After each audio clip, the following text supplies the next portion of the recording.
You hired in November of 2014. How many women came into your office during that 2-year period and alleged some form of sexual assault or sexual violence that were students at Baylor? Hundreds. Patty Crawford was in charge of investigating complaints of sexual assault at Baylor University, which has been rocked by a searing scandal that has threatened its Christian values and engulfed its powerhouse football team. Tonight, you will hear about it from the inside out, from the interim president, the man in charge of campus safety, from a coach who says she was forced out of her job after standing up for alleged victims. This was a rape, and it was a brutal rape. By a football player. By a football player is what she alleged. You will also hear from 4 members of the Board of Regents. Baylor is a Christian institution. We have a Christian mission. And one of the ways we honor that mission and also honor the Lord is by taking care of people. And we didn't do that. We failed at that. And we didn't do the right thing.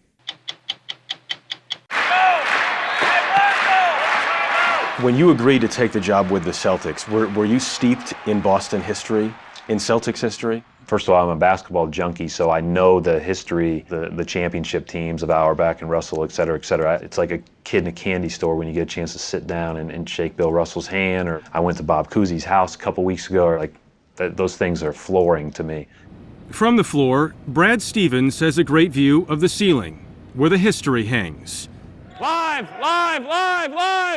And this new Celtic generation believes that their baby-faced coach can elevate them, too.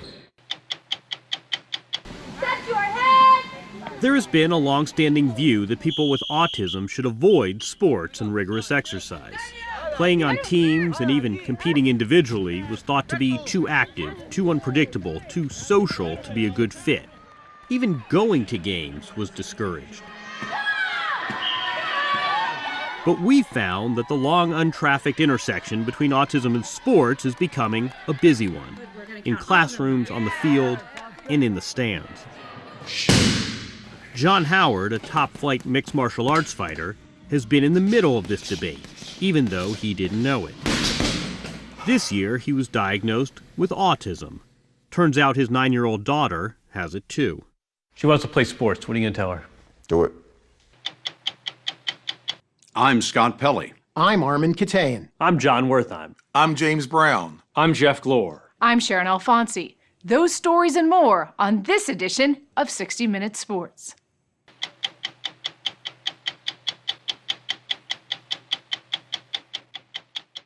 Baylor University in Waco, Texas is the largest Baptist university in the country.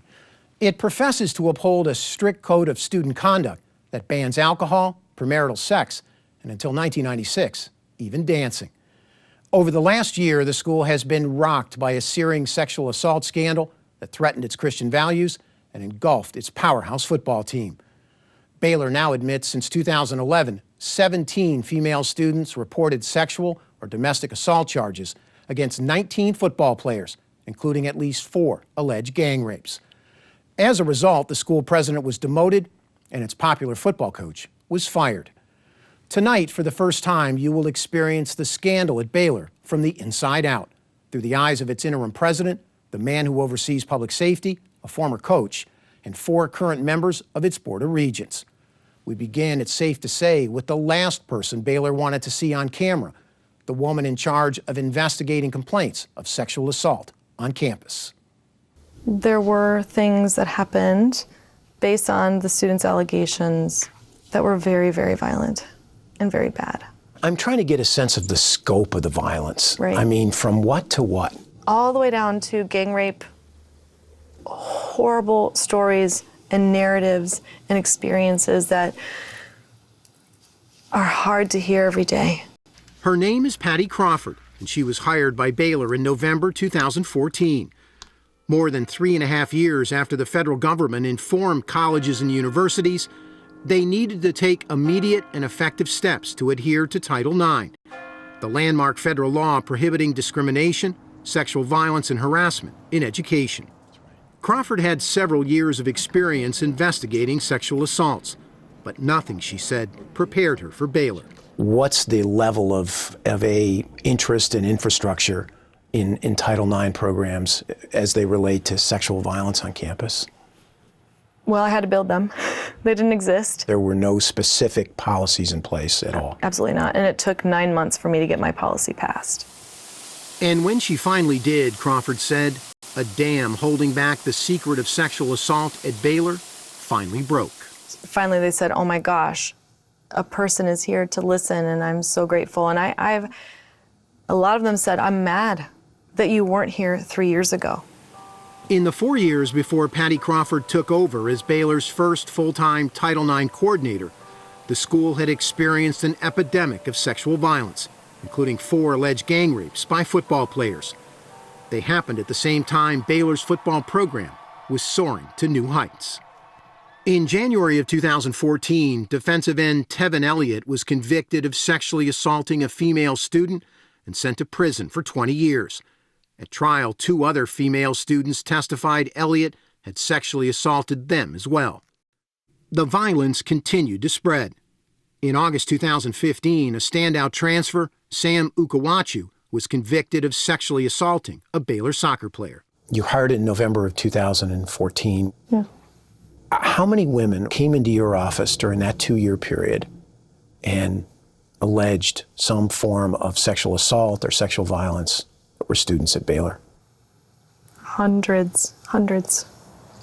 Hundreds of complaints, she said, some going back years, including stalking, harassment, assault, and rape at a school of about 16,000 students. The alleged assailants were not just athletes, but the most violent accusations were against Baylor football players. Are there any police reports?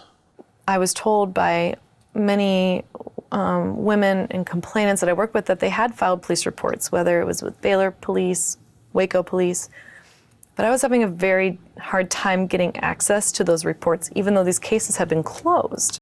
Crawford said when she tried to get Waco police reports, she got this email from a university vice president informing her the Waco PD do not want the actual police reports turned over to Title IX. Crawford could be apprised of what was in them, but the reports themselves were off limits.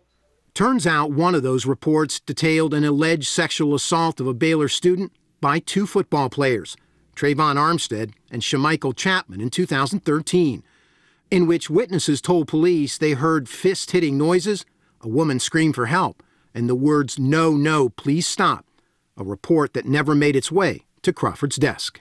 I felt like I was investigating cases, real cases, but I was also trying to investigate what was going on behind the scenes at Baylor because things weren't making sense. Was it institutional failure right up to the highest levels of Baylor? Absolutely.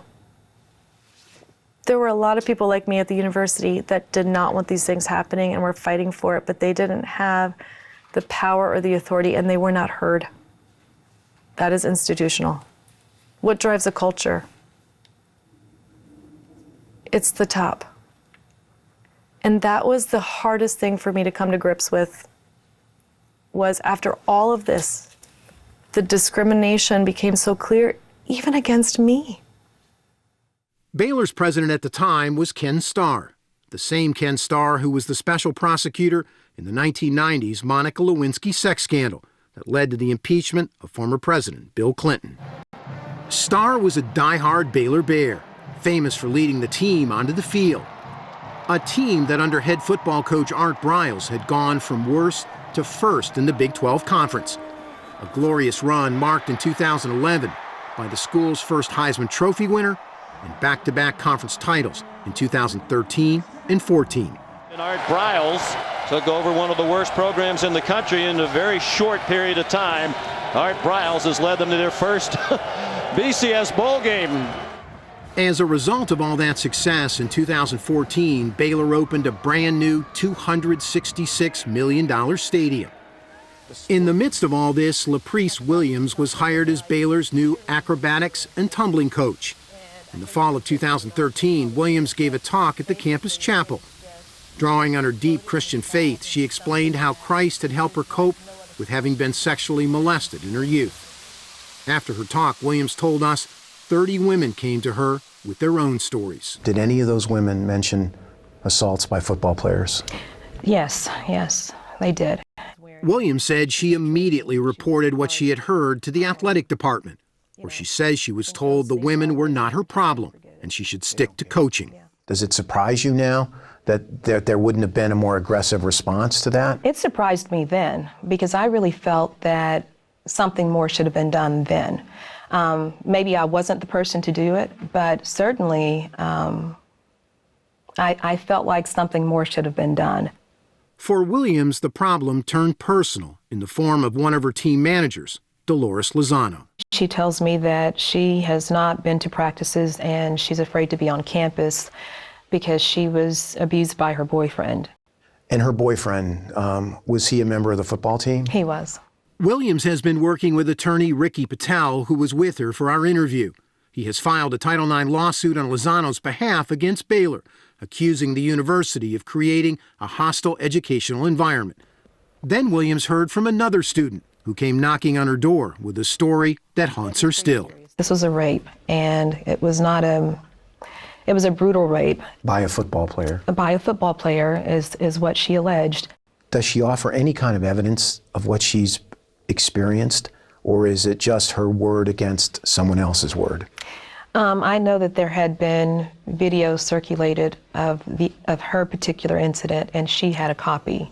Williams offered to take her to the police, but she said the woman decided to go to the counseling center on campus. She was questioned about what she was wearing.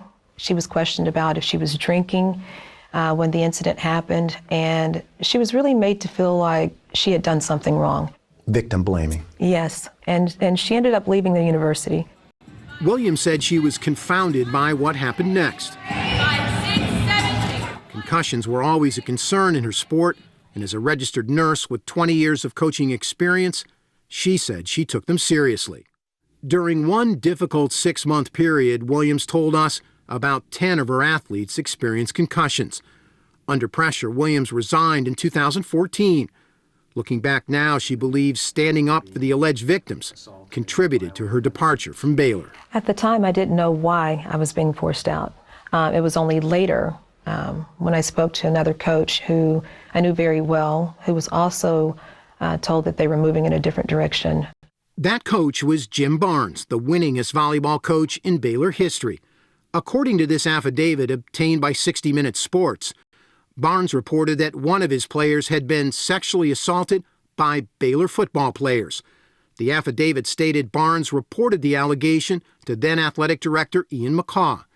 After 2 losing seasons in a row, Barnes was fired in December of 2014, just as Patty Crawford was arriving on campus as Baylor's new Title IX coordinator. For its part, Baylor denied retaliating against any coach for reporting alleged sexual assaults.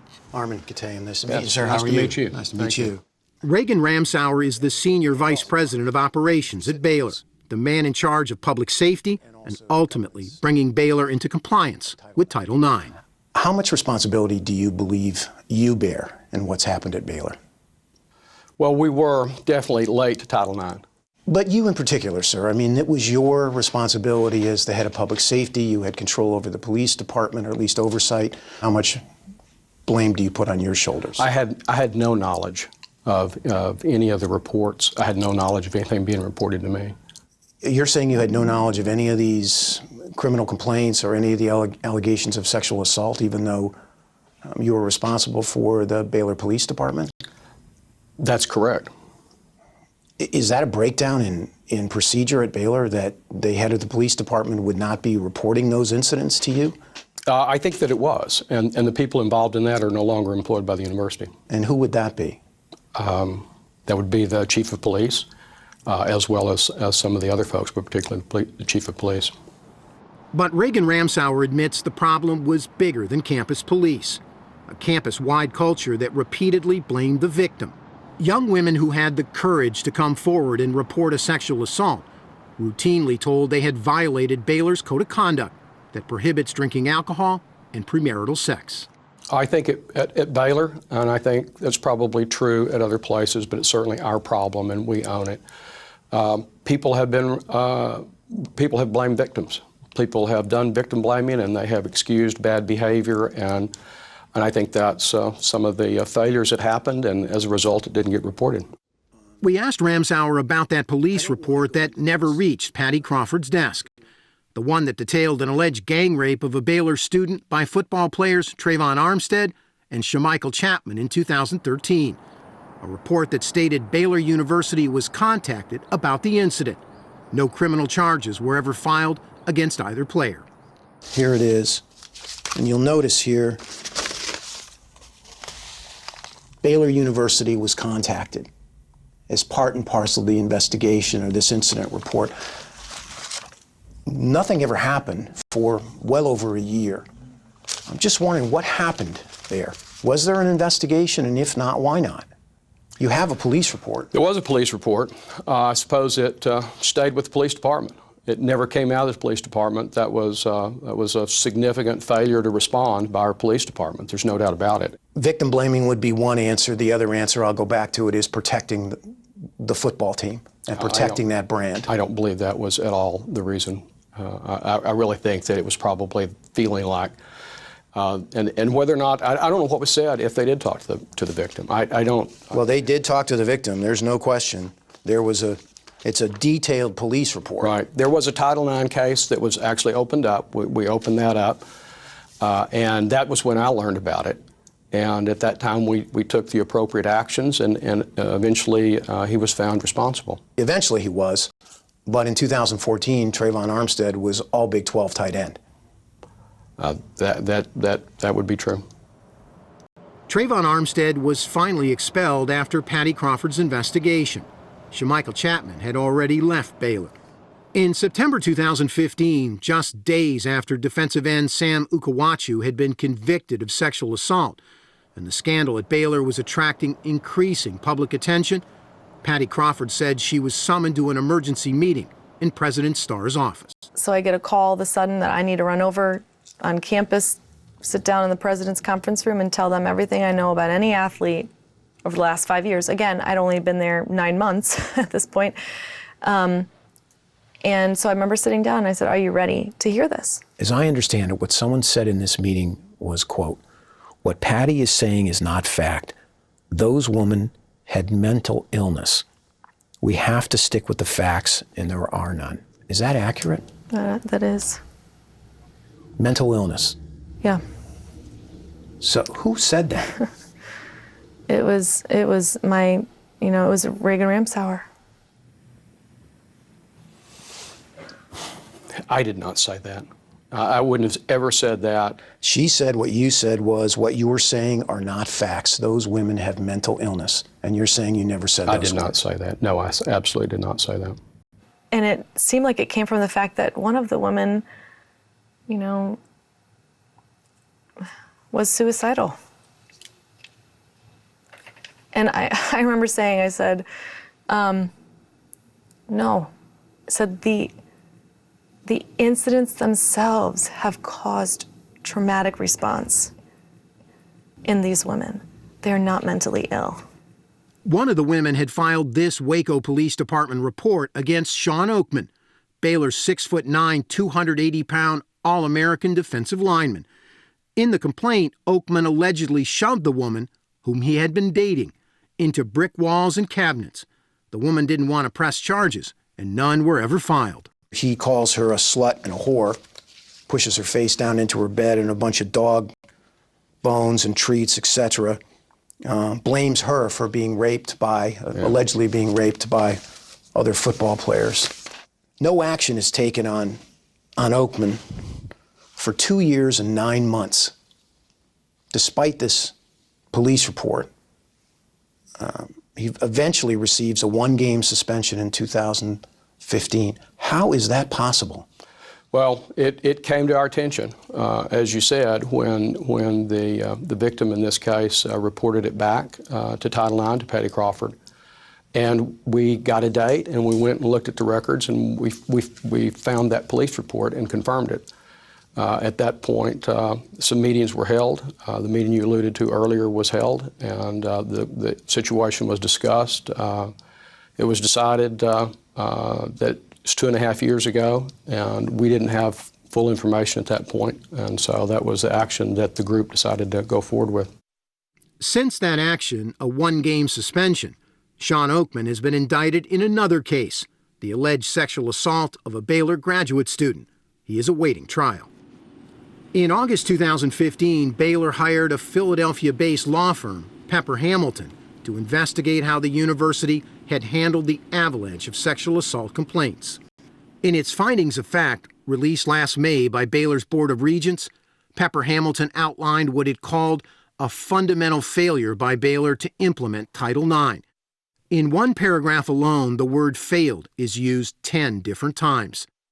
In no uncertain terms, the findings of fact stated the Title IX coordinator did not have sufficient institutional support from senior leadership.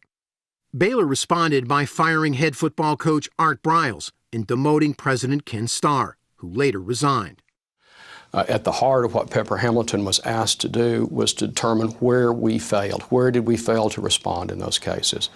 In the aftermath of the Pepper Hamilton report, Patty Crawford told us she believed real change was finally coming to Baylor. By this time, Baylor said her Title IX budget had been increased 250%. But last July, Crawford wrote this 16-page memo to her boss, Reagan Ramsauer, concerned that her authority and support were still being compromised. And more importantly, Baylor University was moving backwards in a non-compliant trajectory in regards to Title IX. You show up at her office at 8 o'clock the next morning. Is that correct? That's correct. How would you describe your mood at that point in time?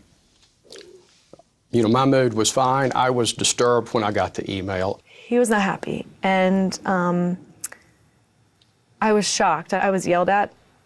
I was told, don't ever put anything in writing to me again. You talk to me in person, you call me on the phone, but don't put anything in writing. We had 12 meetings in the previous 5 weeks, and nowhere in any of those meetings was any of that concern raised. She says you ranted and railed, those are her words, for an hour and a half to her, and you said to her, don't ever put anything like that in writing to me again. I did not say that, and I was not ranting and railing.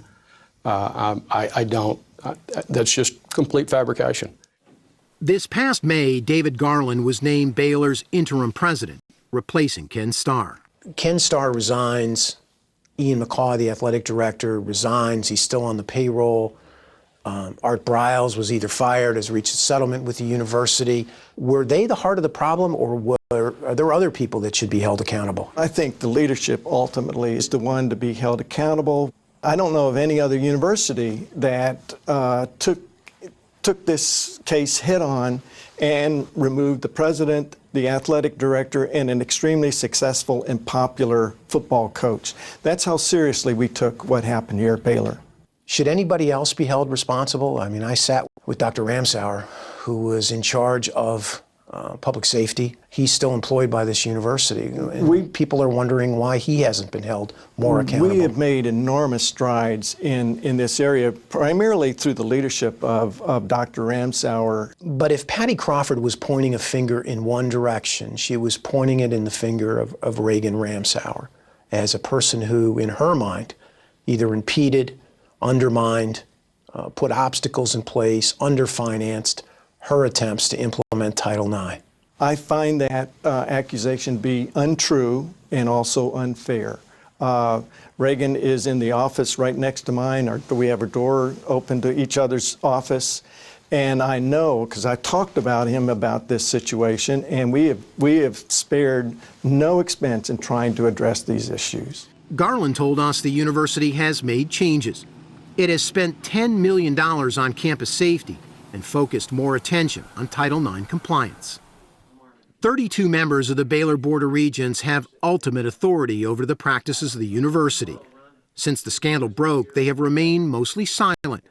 4 agreed to speak with us: Board Chairman Ron Murph, businesswoman and alum Kim Stevens, Pastor Dennis Wiles, and pastor and former Baylor quarterback Neil Jeffrey.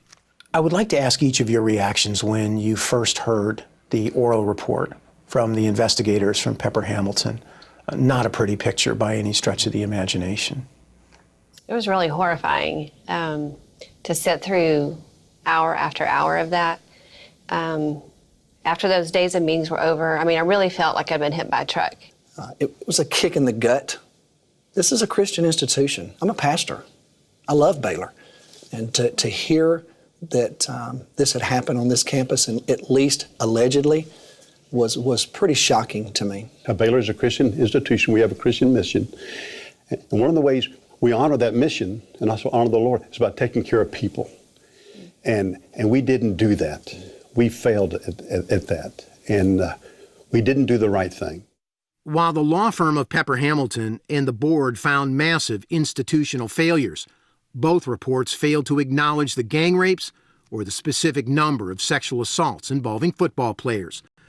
But in our interview, Chairman Ron Murph was explicit about the horrific nature of the assaults. 17 women have reported sexual assaults, physical assaults, some type of assault by a football player starting from 2011 through current. 4 of those involve gang rapes. That's unacceptable. I imagine you guys have had this conversation. How in the world did we not know what was going on here? And what's the answer to that? Well, some of these reports have come about recently. They were not all happened contemporaneously whenever the incident happened. I think you understand that. So that's one answer. We were asking questions. We weren't getting a lot of information about some of that, but we were asking the questions. And what kind of answers were you getting? Everything's fine, or we're working it through the process, or? Right. That's correct. Even though you weren't. I mean, in the sense of there were multiple investigations that went nowhere. Right. And as soon as we got all of that information, we took action. Neil, you played football here. Your program went from nothing to something, to a top 15 program. You have a new stadium. You win back-to-back Big 12 titles. Art Briles is one of the most popular and well-paid coaches. How much of this was protecting the brand, protecting the image of the school, protecting donors, and the potential of decreased enrollment? Well, football is obviously a big deal in Texas. It's a big deal at Baylor. And we did have a lot of success. And Art, in one sense, had us where we've never been before. And we were winning, and things were awesome. And I think a main problem was it's hard to mess up awesome. And nobody wanted to mess it up. The football success has been fun. I mean, obviously. Yeah. But at what cost? Well, as soon as we heard the information that we did, I mean, I would add to what has already been said. As we deliberated, there was great prayer about what was the right thing to do. That's what we focused on. The mission of the university. Was that mission in your mind, as you're having those deliberations, corrupted by the success of the football program? No. And because a lot of people are pointing that finger in that direction. That Baylor sold its soul for football. And when you hear something like that, what do you think? Well, we may have, and that's debatable, I guess. But that's why we made the changes we made. I want us to be successful in football. And right now, we're 6-0. I would love to go undefeated, but not at the expense of caring for people and doing the right thing. And I would rather us be 0-6 and still fulfill our mission as a university and as a Christian university in taking care of people the right way than to be undefeated. I'm sad for what's happened at Baylor. I'm sad that the people, alumni, are frustrated and angry, and there's so many questions about so many things. But ultimately, I'm sad for those victims. And the tragedy is what happened with those victims. A tragedy that has left a long, deep scar on the face of a university founded on Christian beliefs. And I want to apologize to these victims. I am so sorry that we did not treat them right, and we will not going to let this happen again. As much regret and remorse one hears from Baylor these days, there are some hardball tactics in play. The school recently hired a high-powered crisis communications firm with expertise in Title IX to manage Baylor's push for public redemption. As part of that plan, the firm provided us with a small selection of emails, memos, and texts in which Patty Crawford praised some of her superiors including Reagan Ramsauer, and expressed no dissatisfaction with their job. At her house outside Waco, Crawford told us the correspondence was her effort to work within the system at Baylor. It wasn't Baylor's only attempt to deny or discredit her story. They raised questions about your emotional state while you were there, that you were overwhelmed, that you were frazzled, that you were in over your head in the job, depicting you as somebody that was on a roller coaster emotionally at Baylor. I think I was probably the most rational person in most of those rooms. And I can say it was the hardest job I've ever had. But I think it's really sad that the only way Baylor can try to discredit what I've said is to discredit my mental health. I think it's sad. I'm not surprised because what I've said is the truth, and so it's hard to discredit the truth. Last month, after Crawford filed a complaint, the U.S. Department of Education's Office of Civil Rights announced it had opened an investigation into Baylor's handling of sexual assault cases. About that same time, Patty Crawford resigned from her job as Title IX coordinator at Baylor. Frustrated, she said, with a culture that created what one lawsuit called a hunting ground for sexual predators. Patty Crawford and her family are moving on, done with Waco. She leaves behind a human resources complaint against Reagan Ramsauer and one last request from Baylor she has refused to accept. They wanted me to sign a non-disclosure agreement, and no one ever resigns without signing one.